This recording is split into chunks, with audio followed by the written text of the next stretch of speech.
Apa ni Tia? Dia percaya dengan Tia. Kalau Tia jaga tu okey. Kalau tak ada bekas ni, bekas ke? Bekas ni. Macam boleh percaya. Aku datang ada lagi.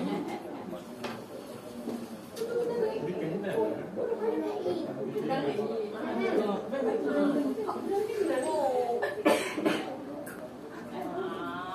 Penat mak. Penat bagi bapak dia. Nanti tak ada rumah. Yang Ilham pun lukung-lukung dia cik. Dah.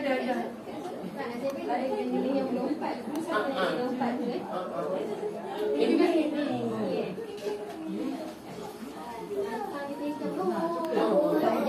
ini yang gigi Ilham tu pun ya. 2 tahun baru dah campur ni cik. Sebab dia dah ke depan sangat. Oh, dia tunjuk kucing kat Cat. Selalu kucing kat bawah.